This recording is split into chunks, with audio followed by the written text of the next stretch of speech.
Thank you all very much for coming out today. Before I begin, I want to quickly thank Andy Buck for inviting me to speak and to helping to promote the event.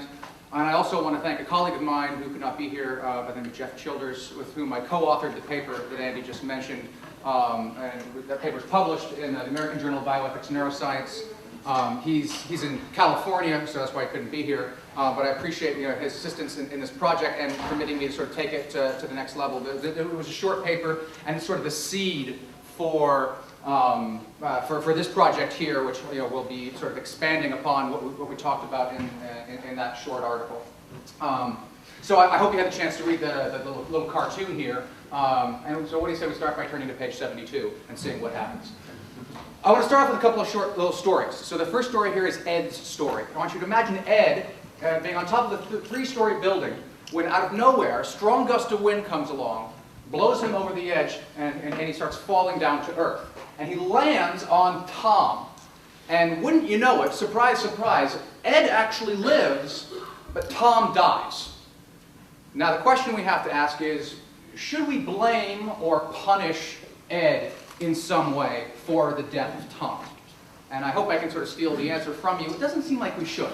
It would seem in many ways to be wrong or unfair to punish Ed for this. But why is that? Why should that be the case? Well, because frankly it seems like it wasn't Ed's fault. He wasn't free to not fall. It's not like he was in control of the wind and he could make it stop, or he could be halfway down and suspend the law of gravity and yell down to Tom, "Hey, get out of the way! Oh, thanks!"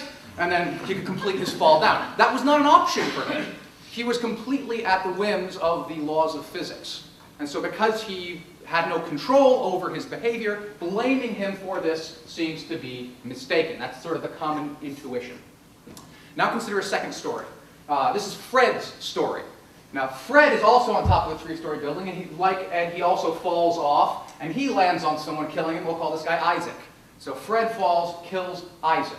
But there's a crucial difference between Ed and Fred. Namely, Fred chose to jump off the building with the deliberate intention of killing Isaac. Not a conventional form of committing murder, I'll grant you that. But let's just run with it for the sake of the story. Okay, so he sees Isaac down there, he jumps off the building, crushes him, kills him flat. That's why he's Fred, you see, because he's like Ed, but he's free. He's Fred. Should we punish and blame Fred? Again, the common sense answer is we should. That seems like a perfectly jailable offense right there. That seems pretty much like premeditated murder to any jury in the land. Fred had a choice. He didn't have to jump off. He was not the victim of the wind, or he made a deliberate decision to go off. So it seems at least like he was free to not jump. But it's precisely that seems, that apparent thing, which is really challenged by the traditional problem of free will and determinism. So the purpose of these stories is to try to elicit these common sense reactions. This idea that since Ed's not free, you can't really blame him, but since Fred is free, you can blame him. So that sort of suggests that in order to be worthy either of blame or of praise, you have to have free will. If you don't have free will, then you can't be blamed or praised for anything you do. And so if we want to blame or praise people, then it's pretty important that we establish, as a matter of fact, that they have free will. Without free will, it doesn't seem right to hold anyone accountable for their actions, because everyone is kind of like Ed, where they're just the victim of forces beyond their control, whatever those forces might be. But, so we have these intuitions about punishing Fred and not punishing Ed being unfair, punishing Fred being, not punishing Fred being unjust. And as we'll see, there's actually a pretty long history of reasons to think that all of us are a lot more like Ed than we are like Fred. We are reasons to think that we are a lot less free than we are inclined to believe prior to looking into the issue.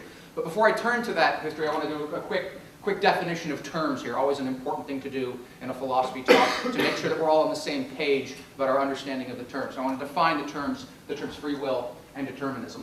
Now, it's sort of a habit of philosophers to disagree about definitions. We're a disagreeable bunch, and it's hard to get us all thinking the same thing about any particular topic. So it's worth noting that the definitions I'm about to give you are controversial, and someone could come along with different definitions of these terms, which might sort of throw me for a loop and cause problems for the rest of my argument. But you have to start from somewhere. You have to have some baseline for discussion. So I'm going to at least put these out on the table for our purposes here today.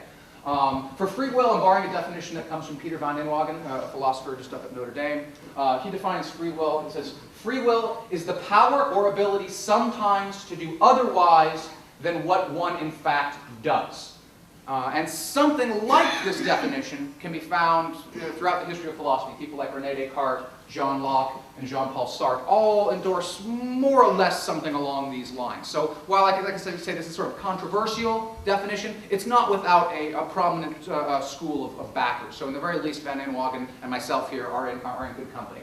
I couldn't quite find a definition from someone else that I quite liked as much for determinism, so I'm using my own definition here, but it too is at least somewhat in the ballpark of some traditional ideas. So I'm going to define determinism thusly. The idea that all events, without exception, are caused by antecedent events such that any given state of affairs follows necessarily from those prior events. In other words, if you were to go back in time and all of the states of affairs were identical, then you would get the exact same outcome. As long as the causes are the same, the effects are necessitated to be the same. And the only way you can get different effects is if you have different causes. And so every single event in history, without exception, was determined by something that came before it. Again, something like this definition can be found in Thomas Hobbes, Henri Laplace, Baron d'Holbach, and David Hume. So again, not without potential controversy, but at least I think I'm in good company with these definitions. Okay, now that we have the terminology out of the way, let's do a very, very sort of brief history lesson, a brief history of the problem, if you will. And it starts, like so much other philosophical problems, way back in ancient Greece. The ancient Greeks worried about how is it possible for us to have free will if the fates or the gods ultimately control our lives. If everything we do has been plotted out in advance by Zeus or whomever, then it doesn't seem like we really have any free will. And probably the most famous example of this comes from Sophocles' play Oedipus, which you guys probably remember. Oedipus is fated to murder his father and marry his mother, and nothing he does can avoid that fate. In fact, quite the opposite. The attempt to avoid that fate is precisely what ends up leading him to that fate. And of course, you probably remember things didn't work out too terribly well for Oedipus. And in case you're wondering, yes, this is the reason why I named Ed. Oedipus is, I'm stealing from Ed. So Ed, much like Oedipus, was fated. When you move into sort of the medieval Christian era, throughout medieval Europe, this takes on a notably sort of theological perspective. The problem becomes something like this. How can we have free will if God knows beforehand everything we will do? God's supposed to be all-knowing, and if he knows everything, then that means he knows what I'm going to do before I do it. So if he knows on Monday that I'm going to sin on Tuesday, then it seems like once Tuesday rolls around, I don't really have a choice about whether or not I'm going to sin. It seems like that has already been settled. It's been settled that I'm going to sin, and nothing I do can change that fact. So if that's the case, if God knows everything, then it appears as if I am not free. Now again, I call this sort of the medieval version of the problem, but it's not just entirely dated. This is a problem I spent some time dealing with in my philosophy of religion class, and it makes its way somewhat into the popular culture. I found this comic here from Foxtrot, which I thought was kind of humorous and cute, which captures the same basic problem. So it's still around. It's not like it died out with the medieval era. But it did, I think, undergo a substantial mutation. I think the real problem of determinism happens when we jump forward to the Enlightenment. And the Enlightenment version of this problem goes something like this. How can we be free if the laws of physics control the motion of all material bodies? If everything is just a physical system, and physical systems are governed by the laws of physics, then it seems like everything that happens because the laws of physics dictate them to happen, not because I willed them to happen. And this is a problem, and it's sort of first introduced by René Descartes, but of course the big figure is Isaac Newton, since he's the one who really codifies the laws of physics in a way. So you can think about the problem like this.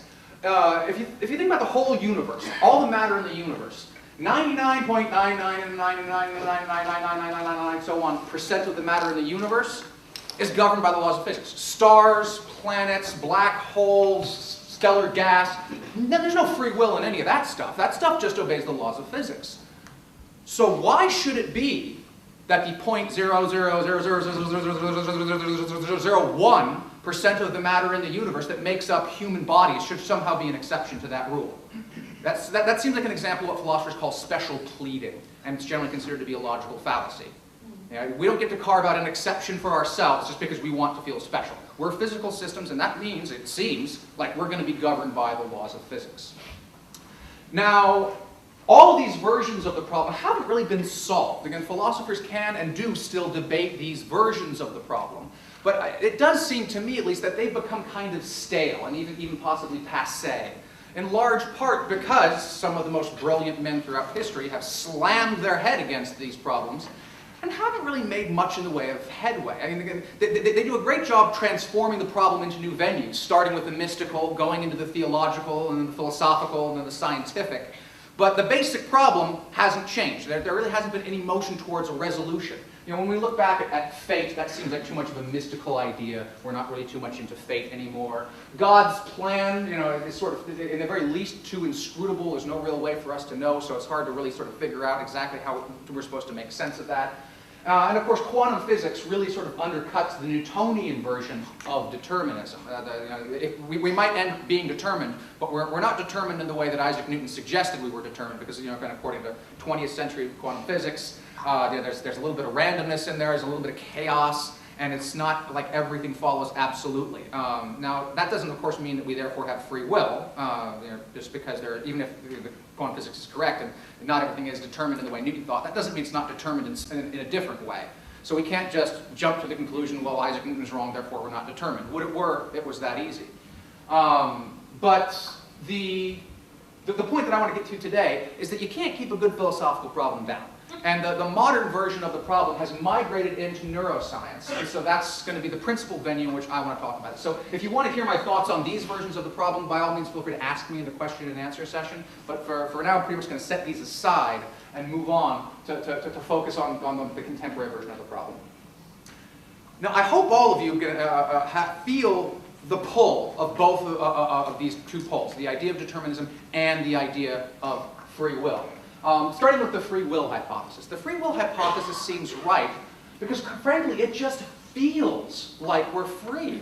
It really does seem like I have a choice. When I see those cookies over there, I experience temptation. And so, my quote here from Jean-Paul Sartre, every time we experience temptation, we realize we're free.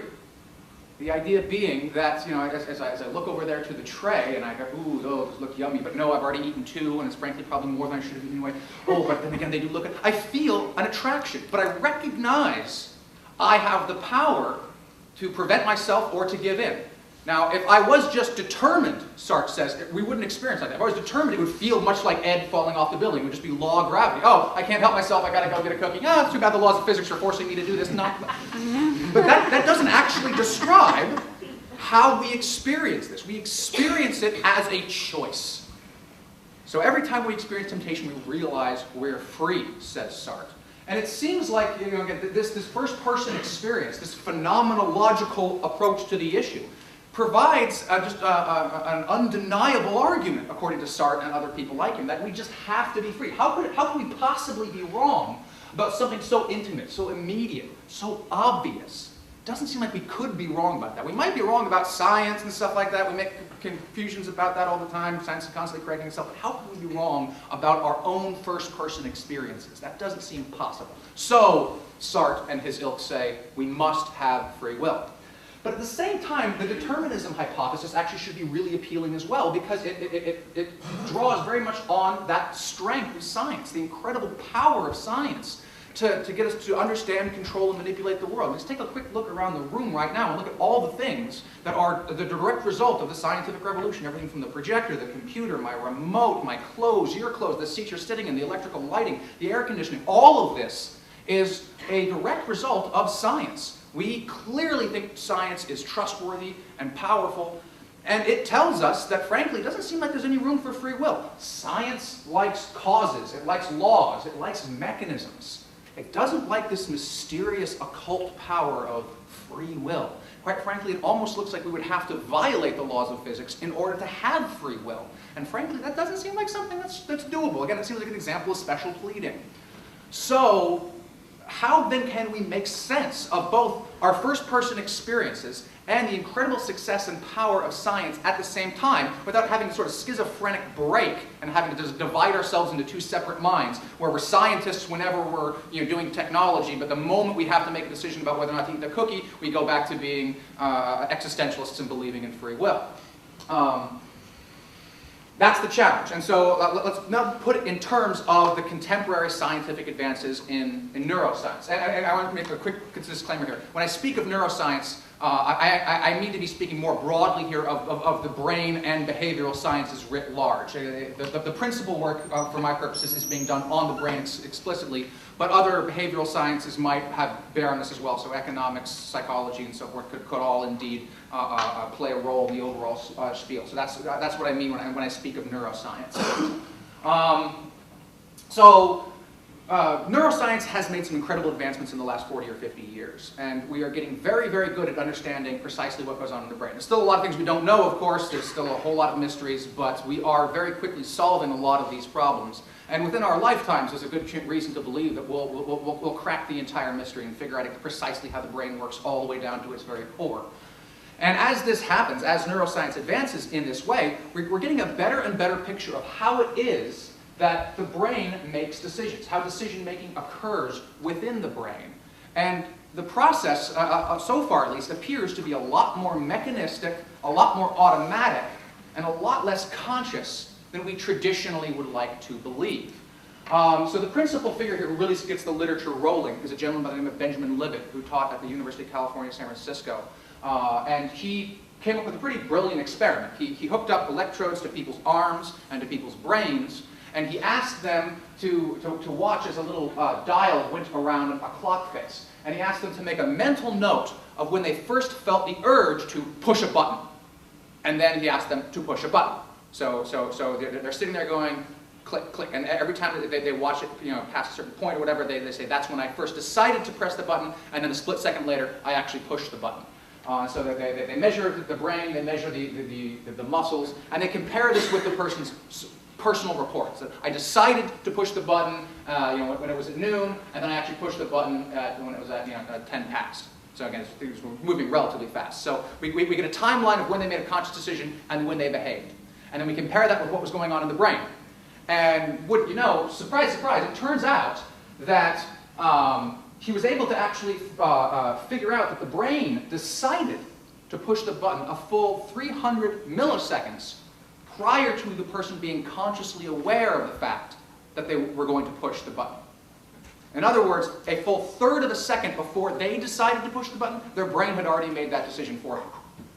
And it sort of just followed from there. Their consciousness came in after the fact. Their brain made the decision to push, then the consciousness became aware of the decision to push, and then the button was pushed.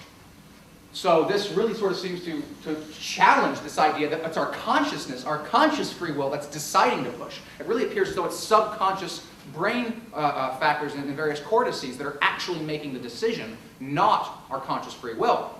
It gets worse. Libet's work was originally done in the 70s and 80s, and neuroimaging has come a very, very long way since then. The principal instrument here is a functional magnetic resonance imaging machine. Giant things. If you've ever watched House, you've probably seen one of those. And what we do, we can put someone in one of these machines, and we can watch their brain work in real time. And we can figure out what's happening when they're reporting certain sensations and so forth. So there's a fairly simple experiment in which you get someone in this, and you give them 2 buttons.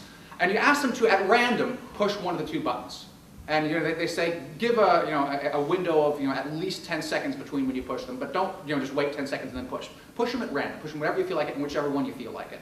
And so you sit them in there for a few minutes, and you have them go okay, left, right, left, right, and every 10, 15, 20 seconds or so. And then the technicians look at the readout, and once they sort of get a baseline, they can actually anticipate which button you will push. Not just a third of the second, like Libet, but up to 6 whole seconds prior to the person actually being aware of making the decision. Now that might not seem like too much, but 6 seconds in terms of neuro work is forever. It's incredible. So to have that kind of, and they do this with incredible accuracy, something like 95% accuracy. They know if you're going to push left or right before you do. Now, Think about this for a moment. If this is true about our decision to push a button, why shouldn't it be true about pretty much any decision we make at all? I mean, at some point in the future, if we get those giant fMRIs and shrink them down and can wear them like hats, it's quite possible that people could be walking around and a technician could be in a lab figuring out what they are going to do several seconds before they even know they're going to do it themselves.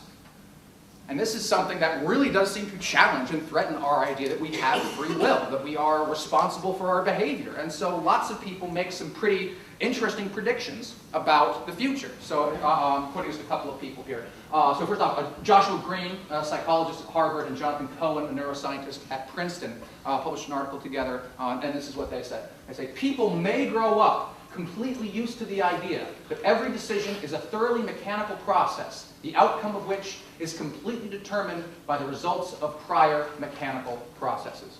So they're playing futurist here. They're predicting what might happen as neuroscience continues to develop. We might just become completely accustomed to the idea that our brains make our decisions for us. We really have no say in the matter, and we'll be cool with it. And that's something that is an interesting and challenging prediction.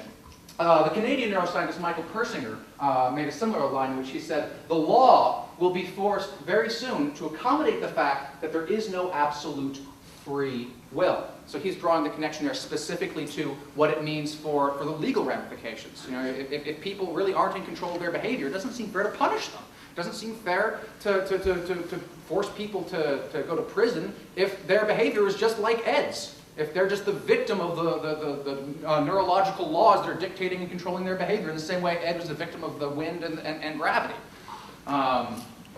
So some very serious people predicting the abandonment of free will.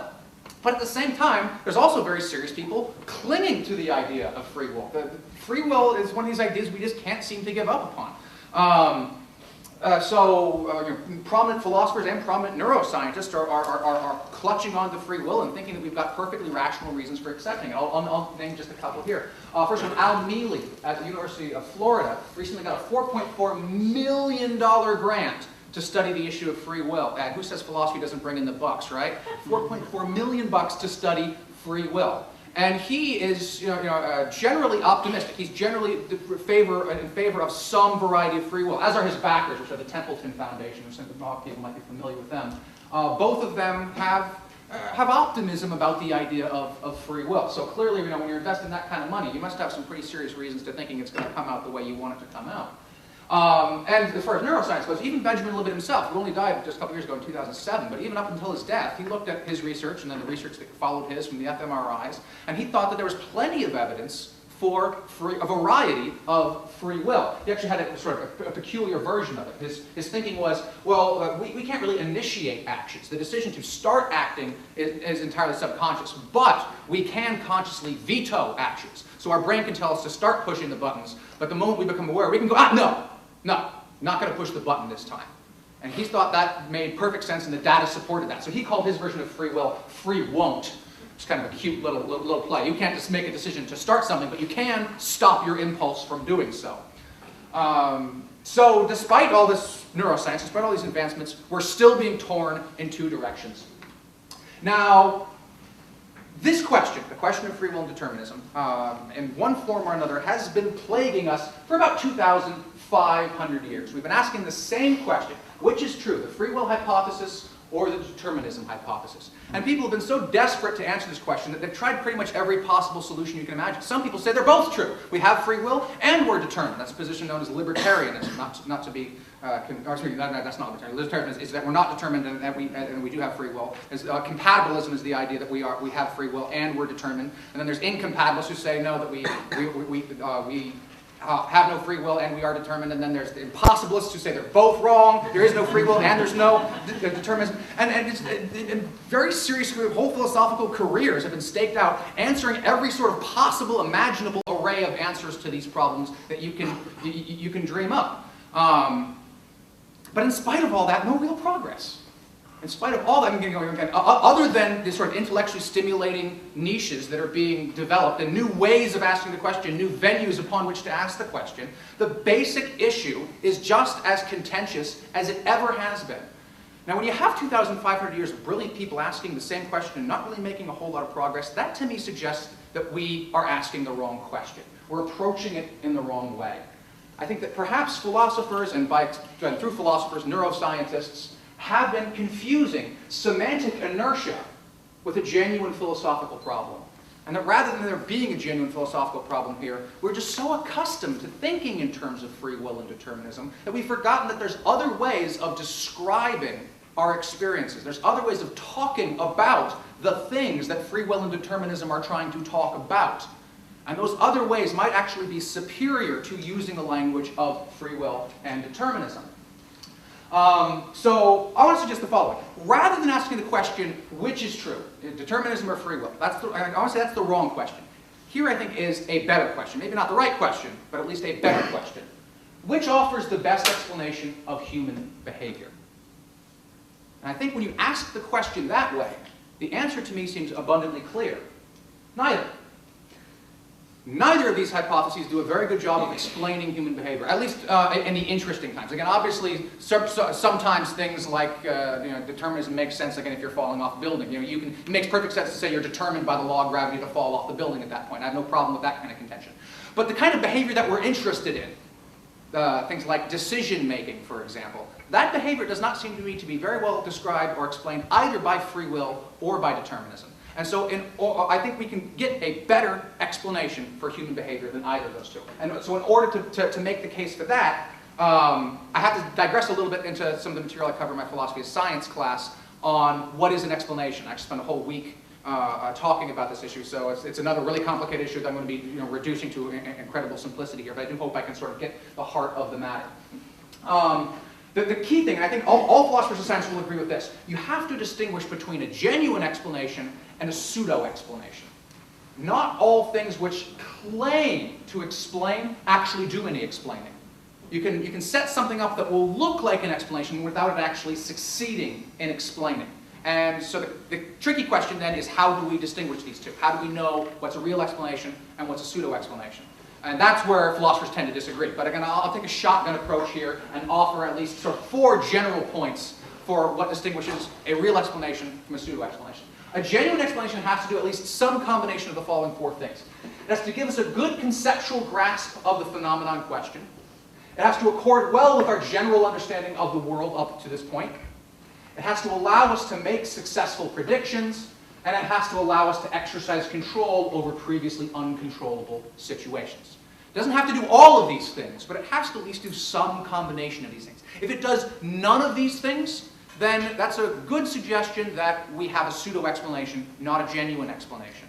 So the bumper sticker that if I wanted to boil it down to a single sentence, it would be this. A genuine explanation takes something that we don't understand and puts it in terms of something that we do understand. That's the short version of what an explanation is. So with that idea of an explanation in mind, I want to use some analogies, some metaphors, to try and sort of put the current debate over free will and determinism into perspective. I want to start by appealing to theater. In particular, a play by Molière called The Imaginary Invalid. There's a fantastic scene in The Imaginary Invalid where a medical student comes before his review board and he's being drilled and quizzed about medicine, and they ask him the question, they say, why does opium put people to sleep? And the medical student is very excited because he knows the answer to this one. He says, because it has a dormitive virtue! And the doctors are all pleased and they sign off because indeed that is the right answer.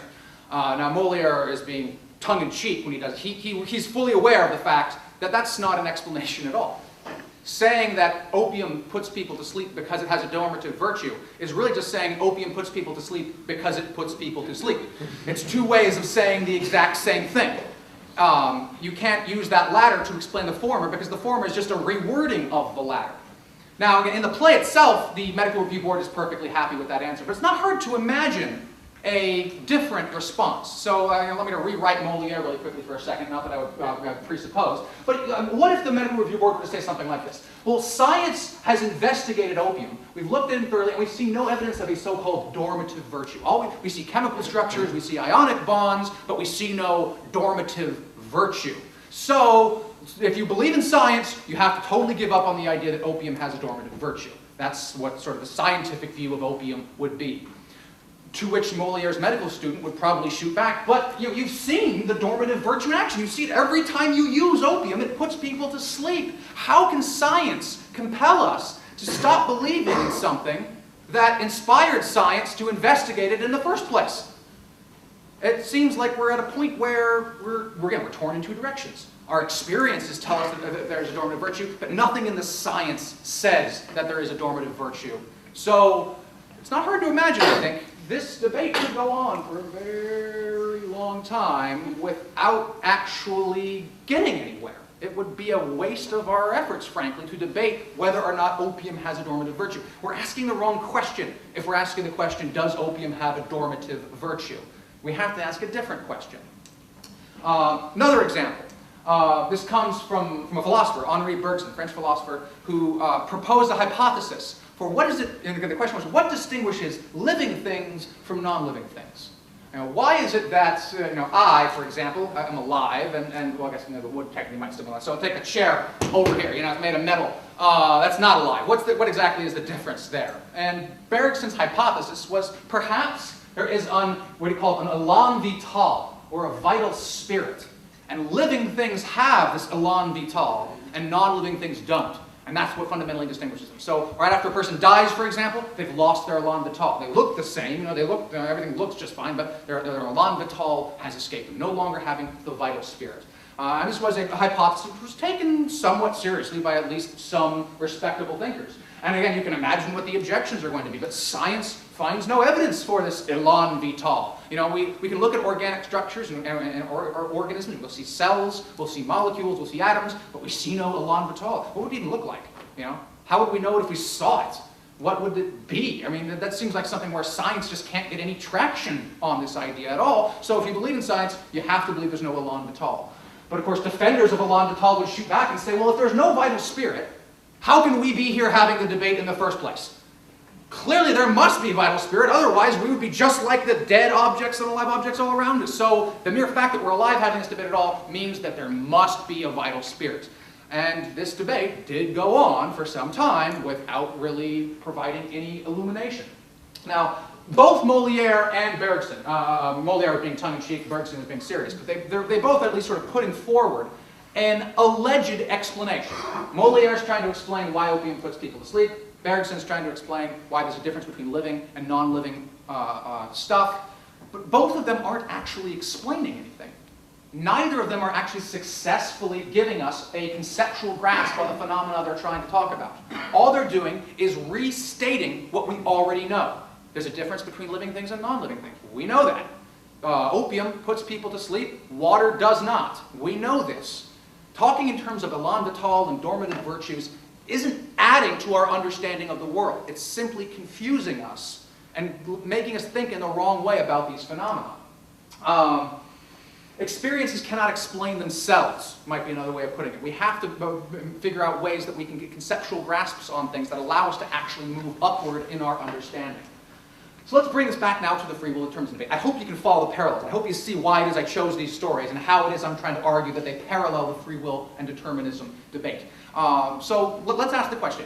Does either the free will hypothesis or the determinism hypothesis offer us a good explanation of human behavior? I want to tell let's do a case study to try to illustrate this point. I'll talk about a man from Virginia. This is a real story. It was published in the Annals of Neuroscience back in 2003. And it's a man, 40 years old, with no history of deviant sexual behavior at all. One day, more or less out of the blue, started molesting his 8-year-old daughter and amassing child pornography and engaging in all kinds of inappropriate sexual behavior. They, of course, arrested the man, and I suspect that upon hearing me describe this, a lot of you are having the knee-jerk reaction that most people have when we hear about child molesters. You're thinking, oh gosh, what a horrible man, we should punish him, we should lock him up, he's evil, and so forth. And that reaction makes an awful lot of sense, but there's a great line. I actually tried to look it up last night, I couldn't find who said it, but the line I remembered is, nothing in the world is easier than condemning evil, nothing in the world is harder than understanding it. Let's see if we can't understand the man before we condemn him. So to understand, to explain his behavior, we need to ask questions. And this is not an exhaustive list of questions, but this is at least a start. I think this is a place to begin. We should ask questions like, how are impulses controlled in the brain? How is impulse control regulated in the brain? How are sexual urges manifested in the brain? And possibly, hypothetically, might it be the case that there was something wrong with those regions of this man's brain. If we can answer these questions, even if we answer them in the negative, it seems like we're at least moving closer to an understanding of what was and what wasn't going on for this guy. Now, does it make any sense at all to ask this question? Was his brain determined, or was his behavior determined by brain activity? That to me seems like not a terribly helpful question because it's obviously true. Of course his behavior was determined by brain activity. As long as we're willing to give up on Cartesian dualism, which most philosophers and probably all neuroscientists are willing to do these days, as long as we accept physicalism, the idea that there's only the physical world and no non-physical world, then this seems to follow more or less automatically. Of course, all behavior is determined by brain activity. The brain is a causal machine, and it causes our behavior. So asking if the brain caused his behavior is not informative at all. It does not distinguish this man from another man. It does not distinguish him at the point at which he was molesting his stepdaughter and the point prior to which when he wasn't molesting his stepdaughter. We need to find a way of accounting for these differences, these distinctions. It also doesn't make any sense to ask, well, did he have free will? I don't think it makes sense to ask that question because that question seems to me, in principle, unanswerable. Remember how I defined free will? I took Peter van den Wagen's definition. Free will is the power to sometimes do otherwise than you in fact do. Well, what if he sometimes has that power but other times doesn't? What if this is one of those times which he didn't? How would we know? How could we test this? I mean, use your wildest imagination. How would we be able to tell the difference between this man having free will and this man not having free will? I mean, would we go back in a time machine and sort of watch him and see if, maybe after 30 or 40,000 times he maybe does something differently? I mean, that doesn't seem to be, not only are time machines impossible, that doesn't seem to be just a terribly useful way of going about it. So whether or not this man had the ability to do otherwise seems like a bald metaphysical speculation that isn't going to help us at all. It is something that is unanswerable. So let's instead ask the questions that we can answer.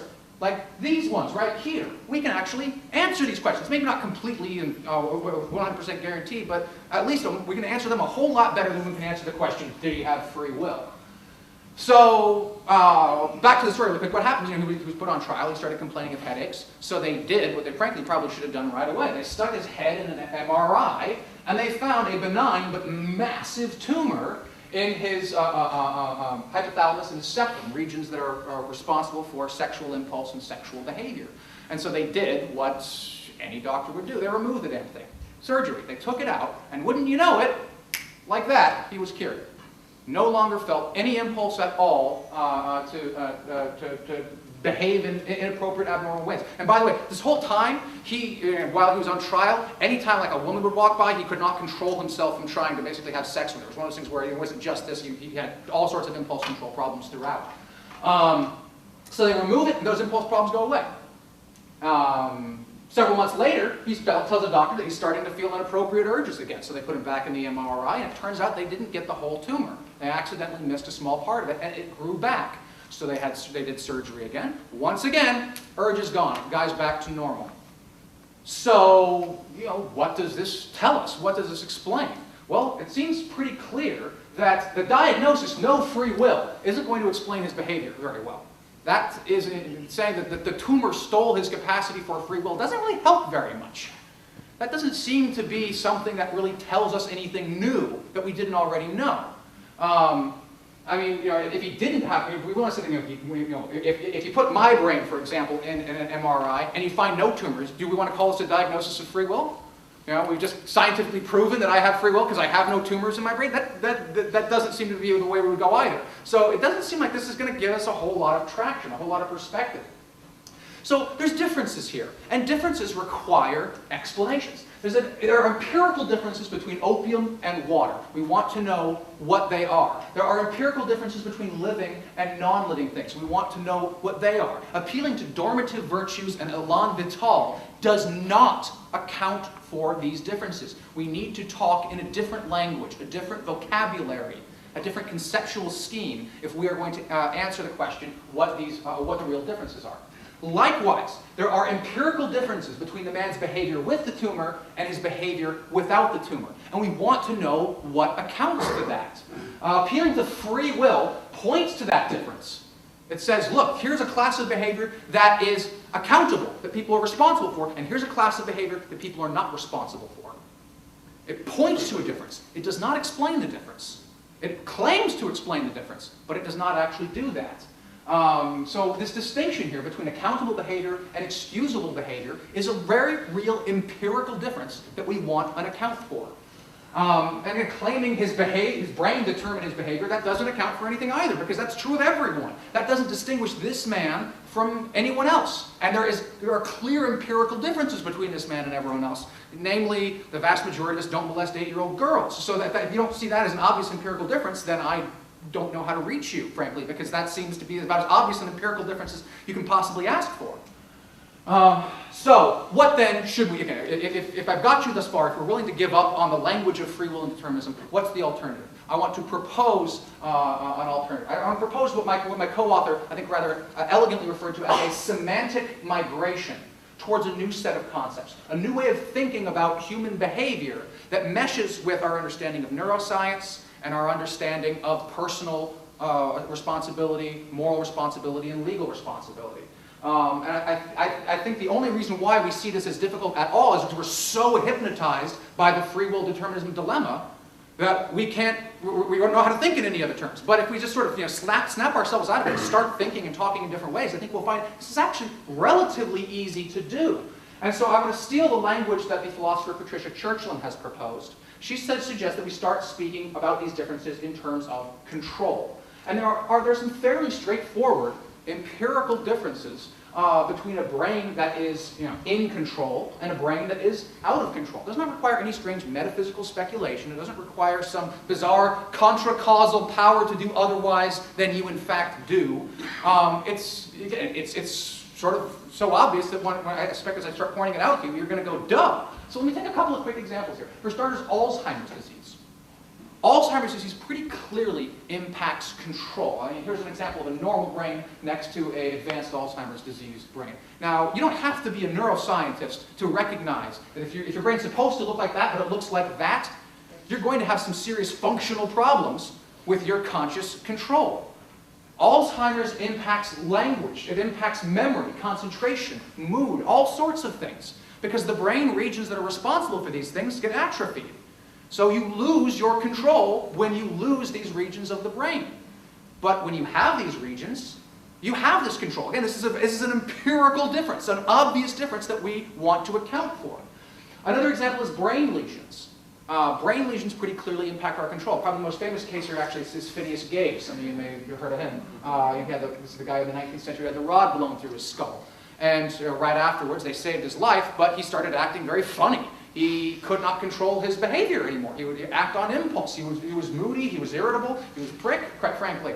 Now, when we study people in the 20th and 21st centuries who have tumors in that exact same spot where the rod went through, the prefrontal cortex is the name of that region of the brain, we see a very real pattern of behavior. If you don't have a tumor in your prefrontal cortex today, your behavior will be normal. If you get one tomorrow, your behavior will change. Again, an empirical difference that requires an account. Addiction is another thing that impacts control. Now, of course, addiction is a wide category of conditions. It can be anywhere from a mild addiction to a major addiction. Something like heroin, for example, pretty clearly has a huge impact on control. This is a slide I've stolen from the National Institutes of Drug Addiction. And obviously this is in a scientific diagram. This is just for illustrative purposes. But they use that exact same language I'm proposing right there. Control. They relate control to saliency, drive, and memory. And they say that addiction changes brain circuits. An addicted brain has less control than a non-addicted brain. This seems to me to be a fairly obvious way of speaking about addiction. And as our understanding of neuroscience and our understanding of how drugs affect the brain come along, we can make better use of how it is that we make determinations, for example, about drug offenders. I mean, some people, when they hear about drug users, they have a knee-jerk reaction to say, oh, they had free will, let them, they're obviously responsible for their behavior. Other people want to say, no, they don't have free will. When you have addiction, you have no free will at all, so you can't really blame these people. That both of those knee-jerk reactions seem to me to be quite stupid. Let's take an empirically informed approach to this. Let's see what we can understand about how addiction works in the brain and use that information to understand whether this individual has control and how much control they have and how we can measure that, again, empirically. It seems that this is something that, if it's not already possible, will be possible in the very, very near future. So, in conclusion, I've gone on a little bit over my time. I appreciate your patience. Let me just sort of wrap up what the gist of the talk here is. I've tried to argue that thinking in terms of free will and determinism are otios. They are vestigial remnants of a pre-neuroscientific age. This taxonomy does not allow us to explain human behavior very well at all. I think we can do a heck of a lot better. Not just about explaining human behavior, but also about understanding moral responsibility. So let's transcend this stale debate. Let's leave this terminology aside and start thinking and talking in new terms. We can move towards a gestalt shift to a new perspective that allows us to make sense of both our sort of first-person phenomenological experiences like Jean-Paul Sartre was talking about and the neuroscientific evidence found by people like Benjamin Libet. Now, I think something like control is at least a promising alternative. I don't know if necessarily that's going to be ultimately the way we go. Maybe there's another language that we can use that will work better. Maybe 50 years from now or even 10 years from now, neuroscience will develop even better ways of thinking about it and talking about it. But if we're not willing to think about it in new ways, if we're so insistent on holding on to this old paradigm of free will and determinism, we're never going to be able to see past that. And we're not going to have the very good mechanisms for making sense of human behavior and moral responsibility. Something like this is more informative and more parsimonious than appealing to free will or determinism, and it gives neuroscience an inroad to begin informing our judgments about matters personal, ethical, and judicial. Thank you very much.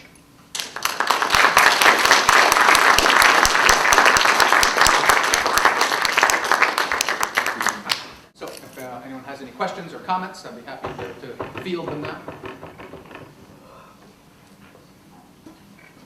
When you're talking about, and I may not have gotten it exactly right, but when you refer to control, does that still imply an executive function? Right. So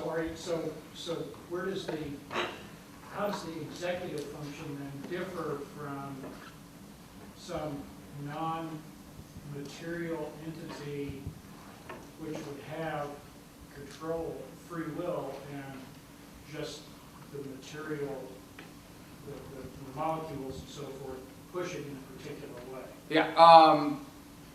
And well, I guess because it seemed like control sort of would manifest itself more in free won't than in a. Would that be a way to think about it? It's possible. I mean, my general thinking is this: is that again, both psychology and neuroscience has greatly undermined the idea that decision making is a singular process, that there is just a single executive. It's much more like a committee composed of several different aspects, some of which are conscious, some of which are not. And that, again, we have difficulty jiving that with our sense of an individual ego in the self. But I think that we can still find room for, again, those things that we traditionally refer to as the ego. But I do think that, I suspect that we will have to give up on this idea of the self as the executive, and rather the self as a part of a committee that is helping to make decisions, but also which is not entirely within control. Okay, so this main way of putting it is that no one is in full control of themselves or what they do. It's a matter of questions of degrees of control. Yeah, I have a question that when you're talking about neuroscience, and my sort of knee-jerk reaction, having read, I think it was Stephen Jay Gould's Measure of Man, I always think of phrenology, right? The study of brains, and then attributing some kind of behavior to that region of the brain. And so the question is, can't this neuroscience then go to that pseudoscience world? Yeah, quickly. And fall into that deterministic sort of viewpoint.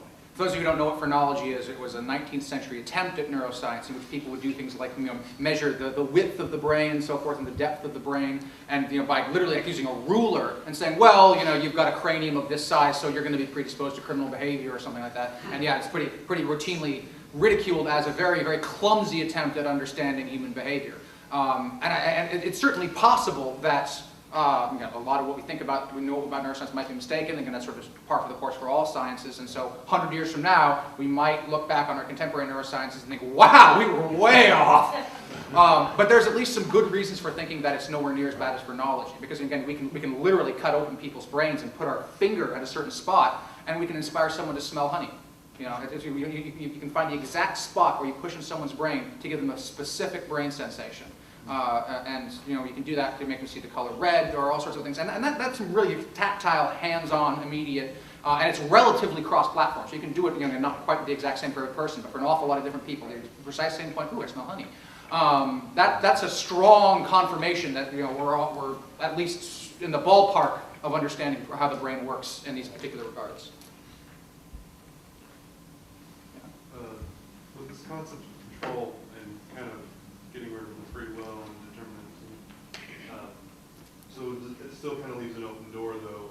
Use it kind of like in the committee sense for things such as like the, fates, universal physics, God, other things still obtaining control, still stealing it, but still giving us a little bit of control. Like, I'm not saying necessarily all those things, but I'm saying like in a sense that we have control, but it's not absolute. Yeah, it's not as much as we would like to believe.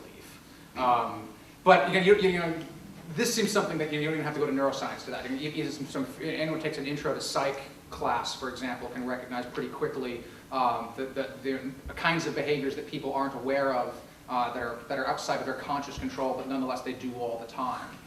And that's something, even as far back as Freud, we've had a pretty good understanding that the executive function is not anywhere near as much control as we previously thought. So that I don't think is too much of a startling revelation. It might be a little humbling, perhaps, but we should be, if we're informed in our psychology, at least generally accustomed to that sort of movement. When you're going through the very beginning, defining determinism and free will, you had a lot of the scientific proof for determinism. Is there any of that concrete proof for free will, or is it mostly just based on experience and perception that way? It really kind of depends on precisely how you define it. Again, as I've noted, the definitions I gave were contentious. The definitions I gave, not only is there no scientific proof, it doesn't seem like there ever could be scientific proof for it. Because the idea is that you could do otherwise than you in fact did. Science only deals with what actually happens, not what would have happened if. So that particular definition seems to rule out any possible scientific proof of free will. But there are other definitions where people take precisely that concern, and they say maybe we can define free will in a way that we could actually provide evidence for, something more of a concrete approach. And in my opinion, I don't think those definitions work terribly well either. But there are at least strategies that someone who wants to go in that direction could appeal to. Makes sense. Thank you. How would you say that cultural values play into the decision-making process? I mean, different cultures are going to react in different ways, even though their brains might be the same. Right. Well, I think actually there's pretty good reason to say that their brains aren't be the same. There's, again, some pretty decent cross-cultural studies that suggest culture radically can rewire our brains. And so, growing up in one culture, you might have a pretty different set of brain structures. Again, obviously the same macro structures. Obviously, it's not like you're going to have 3 hemispheres or anything, but you will have different wirings, and we can detect those empirically. And it's a little ambitious at this point, probably not quite to the point where we can do it, but in the relatively near future, we could probably put someone in an fMRI, scan their brain, and figure out which region of the world they grew up in, solely on that basis alone. So the short answer is they don't have the same brain. They actually have different brains. But certainly, again, I certainly want to avoid a neuroreductionism where everything isn't just entirely explained in terms of the brain and not in terms of things like environment or culture or things of that variety as well. Those obviously have a role to play in our explanations. And again, we're perhaps moving something more there into the idea where we have to take the broader view, look at the big picture. At that point, where we're simply looking at the brain, it's not that it's not happening at the level of the brain, it's just you can't see it happening at the level of the brain. In the same way you can't see how opium puts people to sleep if you're only looking at the molecular structure. You have to look at how opium interacts with the brain. You have to look at the big picture there to see how opium works. There will be some things we can't understand just by looking at the brain. We have to look at how the brain in the organism is interacting with its environment. And so that's still consistent with the neuroscientific point of view, but it recognizes that that explanation has to occur on a higher level than a lot of the pure neuronal explanations.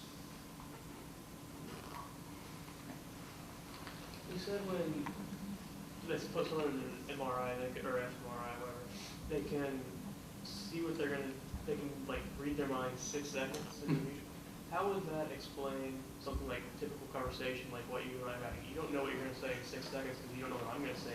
By the way, what's your favorite color? Right, yeah, because a conversation happens so quick, it doesn't seem like you could be loading the words 6 seconds in advance because I'm responding to what you're saying. What you're saying only comes 2 seconds before what I'm saying. Yeah, obviously, that's the reason why this experiment had to be set up in this particular way is there had to be enough lag time to make it possible to predict it, such that it could happen. Because obviously, if it were something like speech, it would be too real time to have that. So it's pretty clear that speech and certain forms of behavior can be maybe not quite spontaneous, but on a much shorter fuse, as it were, than deciding to push buttons in this very artificial controlled environment.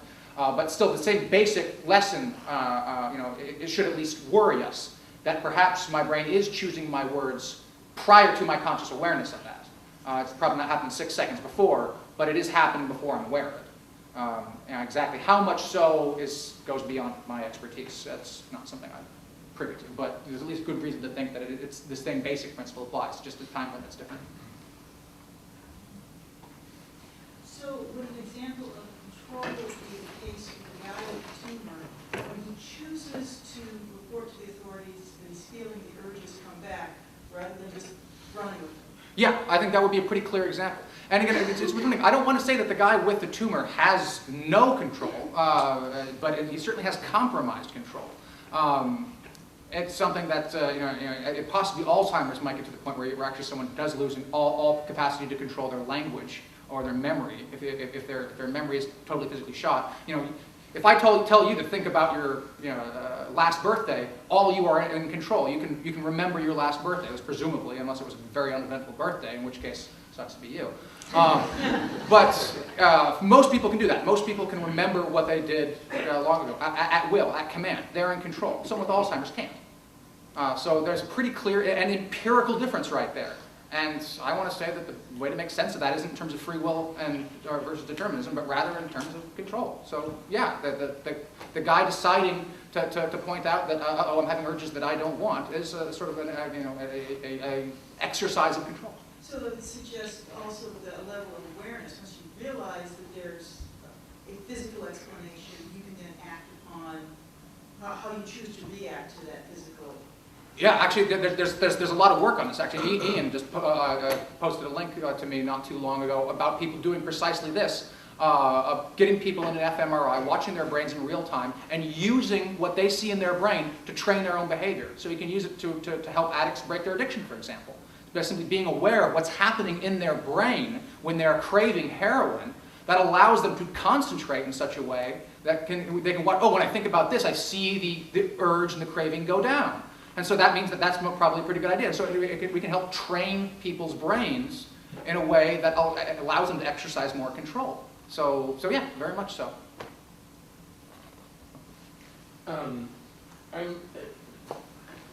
I come from German studies, so I'm thinking of the author, philosopher, thinker Hannah Arendt in her book, The Banality of Evil, Eichmann in Jerusalem.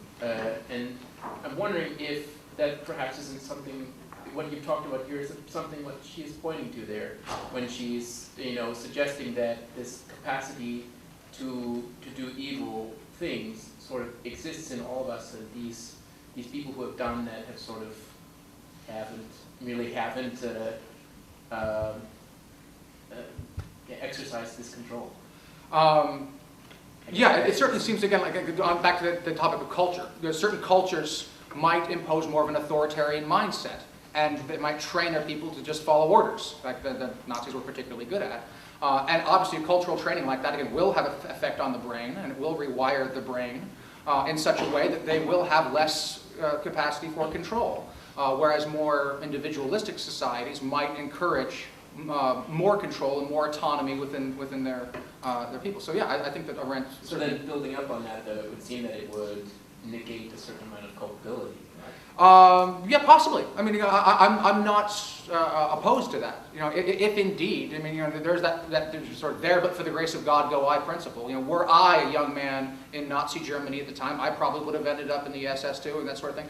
And that's, I think, an important recognition. And so it might indeed negate some culpability, but it is at least in part a sort of scientific empirical question as to exactly how much that's the case. And we'll have to take our understanding of the brain, as well as our understanding of culture, and our understanding of sort of macro human behavior and psychology to fully understand that. We shouldn't just say, well, they were brainwashed by their culture, therefore they had no control. That kind of just, you know, easy way out, it gets us off the track of actually having to think and having to sort of make an informed judgment. Let's use the tools at our disposal to learn about these people and learn about human behavior and human psychology and neuroscience and so forth to make an informed judgment about whether or not we want to hold people responsible, rather than just taking a knee-jerk reaction. Oh, they had free will, they didn't have to do it, or no, their culture or God or physics or neuroscience, whatever, made them do it.